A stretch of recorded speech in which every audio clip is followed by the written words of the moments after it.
Olá, boa tarde. Agora sim, boa tarde.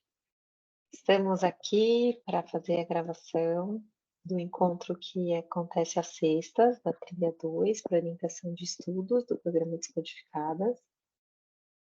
Porque amanhã é feriado, né? Então, na sexta-feira, a gente vai deixar já o material pronto para que vocês possam estudar. Então, hoje a Rafa vai falar em nosso tema.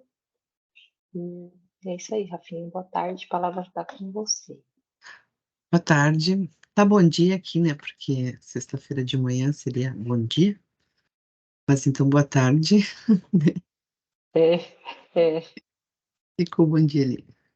Mas, então vamos lá. A gente vai falar de novo sobre o Flexbox, tá? A gente falou sobre ele na trilha 1. Só que eu acho que, de repente, na trilha 1 não fez tanto sentido para vocês esses posicionamentos, né? Ou se fez, ótimo, melhor ainda. Vocês só vão dar uma relembrada, então, no tema, né? Porque é muito importante e muito fácil, né, aprender a trabalhar bem com o Flexbox. Então, devido às limitações de float e position, né, de repente vocês lembram lá da tarefa da Ada, que eu lembro que muita gente reclamou, tal, que era difícil, e realmente, né, com aquela forma de posicionamento era bem mais complicado da gente conseguir ajeitar o site. Em relação à responsividade também, né, o position e o float são mais difíceis de trabalhar. E então, por isso, a ferramenta Flexbox, né, foi criada para tornar as tarefas de posicionamento mais simples e funcionais. Então, depois que a gente entende bem o contexto do Flexbox, a gente vê que fica bem mais simples a gente conseguir posicionar os itens, né, os elementos no site, e de forma rápida e com menos linhas de código, né, a gente usa menos linhas de códigos com o Flex. Então, algumas tarefas que consideramos básicas em um layout, como centralização vertical de um elemento filho com relação ao elemento pai, ou fazer com que elementos filhos ocupem a mesma quantidade de espaço, ou colunas terem o mesmo tamanho, independente da quantidade de conteúdo interno, era quase impossível ou muito trabalhosa, né? Antes com o position só e com o float. Com a chegada do Flex, né, a gente começou a trabalhar com eixos. Então, é muito importante aprender o conceito de eixo principal e eixo transversal, que depende do valor atribuído à propriedade Flex Direction. Se essa propriedade receber o valor HAL, que é linha, né, ou HAL reverse, organização em linha reversa, o eixo principal do container será horizontal. E se a propriedade receber um valor de coluna, ou coluna reversa, a organização vai ficar em colunas, e o eixo principal será o vertical. Então, é bem importante quando a gente está construindo, né, quando a gente está usando o display flex, lembrar dos eixos, né, ter a consciência de que se a gente define como linhas, a gente vai trabalhar na horizontal, e se a gente trabalhar com colunas, a gente vai trabalhar com o eixo transversal, né, que é na vertical. E também, então, o tamanho principal é a dimensão do elemento na direção do eixo principal, a largura, caso horizontal, e a altura, caso vertical. O tamanho transversal é a dimensão do elemento na direção do eixo transversal, largura, caso horizontal, e a altura, caso vertical. Início principal e início fim é o início e o fim do eixo principal, e o início transversal e início final e final transversal representam o início e o fim do eixo transversal. Tá? Então, quando a gente está trabalhando com o elemento flex, a gente tem que lembrar dessas duas linhas aqui, né? Do eixo principal e do eixo transversal. A estrutura. Então, de novo, né? Relembrando, quando a gente define o display como flex, a gente vai definir em um espaço que a gente chama de container. Então, o flex container é o elemento que envolve a sua estrutura, né? Que seria essa parte verde de fora aqui. Definimos que o elemento será um flex container com a propriedade display e valores flex. Então, no momento que tu diz que o display é flex, tu consegue usar as propriedades do Flexbox. Se a gente não definir o display como flex, não adianta a gente colocar as propriedades do flex, porque elas não vão funcionar, né? Então, quando a gente diz que o display é flex, a gente cria um container, e dentro desses containers a gente coloca os itens. O display flex, então, torna o elemento, né, que a gente definiu como flex, um elemento flex container automaticamente, transformando todos os seus filhos diretos em flex itens. Então, por exemplo, se eu tiver uma div com outras divs dentro, e na mais externa, que eu vou chamar de pai, eu defini como flex container, a div 1, div 2 e div 3 aqui no exemplo serão seus filhos, né, os flex items, no caso. Primeiro, no caso aqui desse exemplo, né, a classe é Flex Container, e daí na classe eu tô definindo o display flex para ela. A propriedade Flex Direction. A propriedade Flex Direction define a direção dos flex itens, né, direção dos itens que vão estar dentro do container. Por padrão, ele é row, né, ou linha. Por isso, quando o display flex é adicionado, os elementos ficam em linha um do lado do outro. Então, por exemplo, se eu estou fazendo um menu, né, no meu site, eu não preciso mais usar o L e nem LI. Eu posso definir uma tag nav, por exemplo, e colocar o display flex, né, nessa tag nav, e aí todos os itens dela vão se tornar filhos, né, flex items. E automaticamente já o menu vai ficar na forma que normalmente é usado, né, na horizontal, com um item um do lado do outro. Mas aí a gente também pode, né, movimentar esses itens com os valores para essa propriedade. Então, a Flex Direction, eu posso usar ai, linha, linha reversa, né? Então, linha reversa, posso definir como coluna ou como coluna reversa. Apenas com essa propriedade. Então, notem como isso facilita, né, o posicionamento dos itens. Depois eu tenho o Flex Wrap. Modifica o comportamento de ficar em uma única linha e permite que os itens quebrem para uma linha seguinte conforme necessário. Então, quando eu uso a propriedade FlexWrap, eu posso dizer que ela não vai quebrar no wrap, posso dizer que ela vai quebrar wrap, ou posso inverter a quebra, o wrap reverse, tá? Mas o padrão wrap, os itens vão preencher todo o espaço do site, quando chegar no final, vão passar para a linha de baixo. Se vocês lembrarem lá daquela tarefa da trilha 1, dos quadradinhos, né, vermelhos, e no meio tinha os quadradinhos verde, azul e amarelo, com o display flex ficaria bem mais fácil, né, de posicionar aqueles elementos. Mas naquela época ainda a gente não tinha visto o display flex, né. Depois a gente tem a propriedade Justify Content. Todas essas que a gente está comentando agora ainda estamos nos referindo ao container, tá? A parte roxa aqui, né? A parte de fora. Então, a gente aplica no container para afetar os itens que estão dentro do container. Então, define o alinhamento dos itens ao longo do eixo principal. Então, o Justify Content pode assumir 6 propriedades.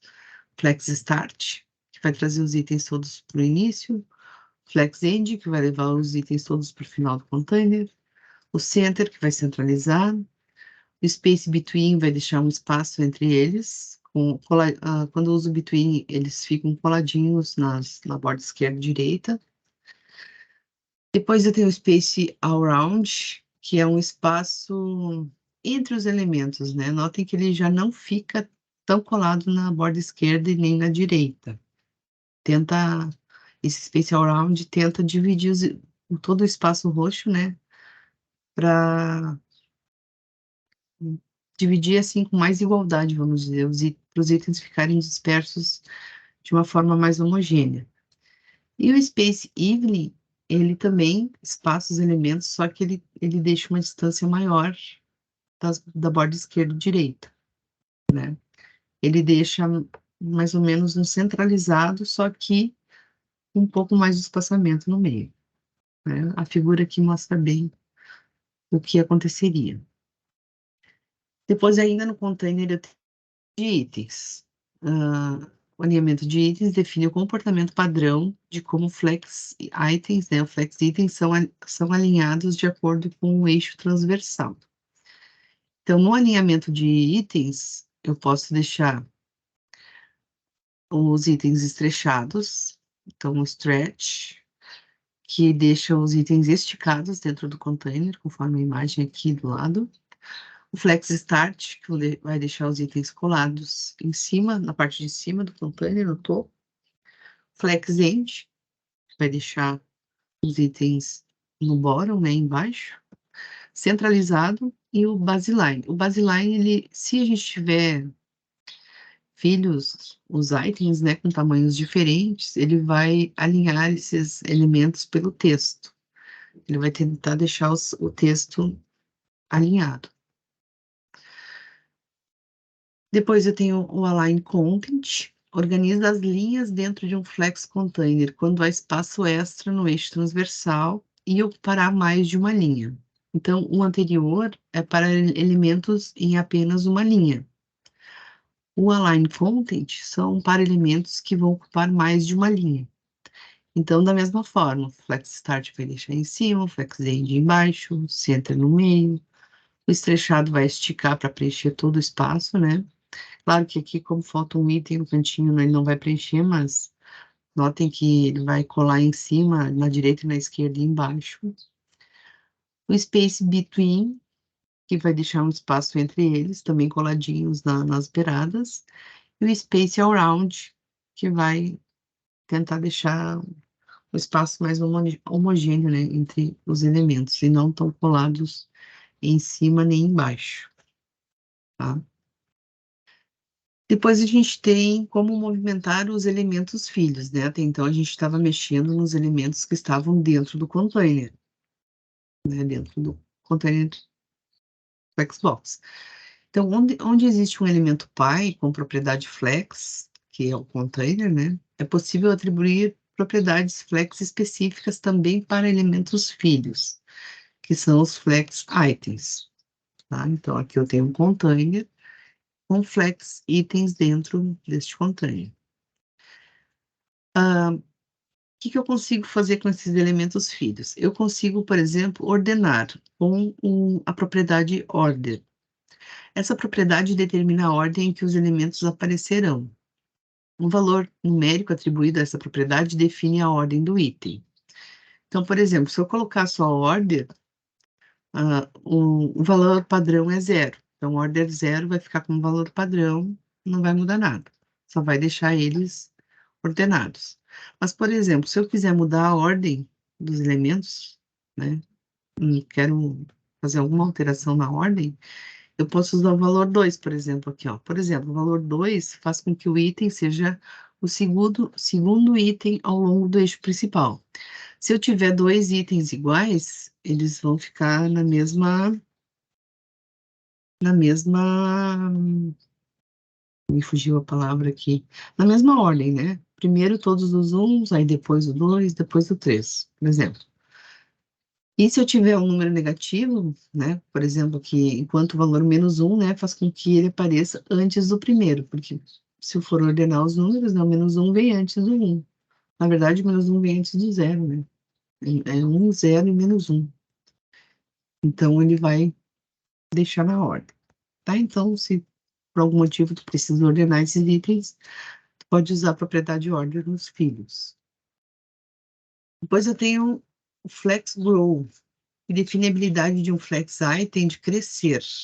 Então, caso necessário, né? Definimos um valor que serve para cálculo de proporção, dita a quantidade de espaço disponível no container que será ocupado pelo item. Valores negativos não são aceitos porque é uma propriedade que é para crescer, no caso, né? Para aumentar. Então, não vou conseguir usar valores negativos. Então, por exemplo, aqui eu precisei aumentar o item 2. Eu colocaria o flex grow 2, né, para ele esticar para preencher todo o espaço do container. Tá? Então, por isso que o 2 aqui tá mais grandão. Depois eu tenho o flex shrink, que define a habilidade de um flex item de encolher, né, caso necessário, ao contrário do anterior. Valores negativos também não são aceitos. Então, se eu precisasse encolher o 2 aqui, eu colocaria o 2 aqui, e o 2 ficaria pequeno, tá? Encolheria.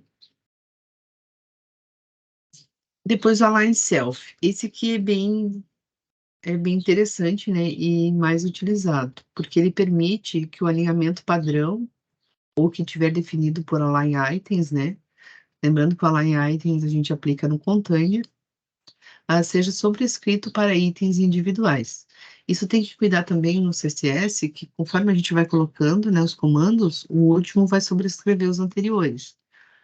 Então, primeiro tu definiria, por exemplo, um flex items lá para o container, e só que daí naqueles itens que estão alinhados, eu quero diferenciar um deles, né? Então, com a align self, eu consigo self de único, mais ou menos isso. Então, por exemplo, o FlexEnd traria o elemento para baixo, né? Estariam todos alinhados em cima, com o FlexEnd ele desceria. Centralizado ficaria centralizado, baseline ficaria alinhado ao texto, stretch ele ficaria esticado, o start ele voltaria lá para cima, né? Ficaria na posição inicial. E o alto seria padrão, né? Ele se ajustaria em algum lugar do container. O Align Self permite que o alinhamento padrão, ou que tiver definido, né, por Align, seja sobrescrito para itens individuais. Então, eu tenho o alto, né, que é o padrão, respeita o comportamento definido no container por meio do Align Items, então ele não vai mudar, né? Se eu definir Align Items alto, ele vai continuar seguindo o Align Items, mesma configuração do Align Items. Aí o stretch, né, o item será esticado para preencher toda a dimensão do eixo, o flex start, o item é deslocado para o início, flex end é deslocado para o final, center centralizado e o baseline é alinhado a partir da base da primeira linha de texto dos demais, né? Ele meio que ele uniformiza, né, o texto. Isso aqui é interessante e também quando a gente vai usar, a gente tem que ter certeza em qual item está mexendo, né? Se eu tiver vários itens, eu tenho que identificar esse item com uma classe ou com um ID, né, para poder afetar somente aquele que tu quer, né? Então é importante também a gente saber aonde a gente está mexendo. Depois eu tenho o gap, row gap ou column gap, utilizado para fixar algum tamanho no espaço entre os elementos, seja lá lado a lado ou entre eles em cada linha, né? Então eu posso padronizar uma distância entre os elementos. Então, por exemplo, se eu usar um gap de 10 pixels, ele vai dar um espacinho de 10 na linha. Se eu der um row gap, aliás, na coluna, se eu der um row gap de 30 pixels, eu vou afetar o espaçamento de uma linha para outra, né? Porque eu estou mexendo no row, na linha. Então, eu quero a distância entre a linha. E um column gap de 30 pixels, aqui no caso, né? Tá gap 10 pixels e 30 pixels, mas quando eu dou um column gap, eu vou distanciar uma coluna da outra, né? Vou deixar um espaço de 30 pixels entre elas. No caso aqui, 10 pixels seria para row e 30 pixels para coluna, tá? Para o column gap. E aí as orientações do conteúdo lá. Aí, pessoal, eu coloquei um material que tem um monte de código testando todas essas propriedades do Flexbox. Tá? O que que eu sugiro para vocês? Deixa eu até mostrar aqui o arquivo. Vocês já viram esse aqui, tá? Eu adicionei mais links aqui para vocês darem uma olhada em outras coisas, mas nunca é demais relembrar e testar, né? Então, aqui tem vários códigos em HTML e CSS. E aí, o que que eu sugeriria para vocês? Criar um projeto, né, Flexbox, e testar todas essas propriedades que a gente falou, né? Então, cada uma numa página. Ó, eu copiei e colei para cá, para ver o que cada coisa faz, né? cada propriedade do Flexbox. Então, eu vou ver tudo de forma separada, né? Então, Flex Direction How, em linha, How Reverse, com a linha reversa, né? Os elementos na ordem reversa, a direção coluna, a coluna reversa e assim por diante, tá? Tenho todos aqui. Então, se eu tiver uma dúvida como é que funciona, como é que funcionaria, porque às vezes só vendo a imagem lá, a figura, a gente entende, mas com o código, né, a gente entende mais. Então, tem todas as propriedades ali, né? Sugiro que vocês façam isso e testem cada um deles e vejam a diferença, né? E aí, claro, vendo o que acontece, né? O que cada propriedade faz em cima do conteúdo, aplicar no site de vocês. De repente tem alguma coisa lá que não tá legal, e olhando esse código aqui, vocês vão, mas com isso aqui vai ficar melhor. Até porque a gente tem que pensar na questão da responsividade, né? E o Flexbox, ele é bem responsivo, então, não é que ele é bem responsivo, ele ajuda bastante na responsividade. Então, é bem interessante a gente usar o Flex no projeto, né? Depois a gente vai ver o grid e vai ver que dentro do grid a gente também usa o Flex. Então, é importante estar bem entendido, né? Bem entendidas as propriedades do Flexbox, certo? E é isso, Pri. O assunto de hoje, da nossa É, mentoria mais curtinha, né? a nossa mentoria mais curtinha. Então, eu já coloquei o material, tanto a parte de material de estudo como apresentação, que você fez agora. Vou colocar agora a gravação, né? E não tem tarefa para entregar, só mesmo essa orientação para treinar, né? Para treinar, isso. Tá bem. Então, acho que é isso que temos que fazer. E Estudar, sextar, estudar. e sextar na quarta, né? Aproveitar o feriado para E estudar. a gente precisa dar uma Aproveitar para descansada, né? descansar e estudar um pouquinho, né, E Rafa? colocar os assuntos em dia, os estudos em Sim, dia. sim. Ah, então tá bem. Então, obrigada e bom final de semana aí para as meninas que vão ver a gravação, né? A gente se encontra na próxima sexta-feira normalmente, no nosso horário, né, Rafa, às 8 Sim, horas. sim. E é isso. Tá, Bom, gurias? Um feliz Dia das Crianças. Feliz Dia das Que é o Crianças. Dia das Crianças, para quem tem criança, né? É, né? Para as E nossas eternas crianças, que somos nós também, né? isso. E se É, alguém for professor, feliz Dia dos Professores também, né? No domingo. é isso aí, Puxando a tá brasa para o bom? nosso lado, né? Essa profissão tão importante, né? Sim, é verdade, é verdade. Que faz toda a diferença. Então tá Tá bom. bom? Um Um beijo, beijo, gurias. até. Até. Tchau, tchau. Tchau.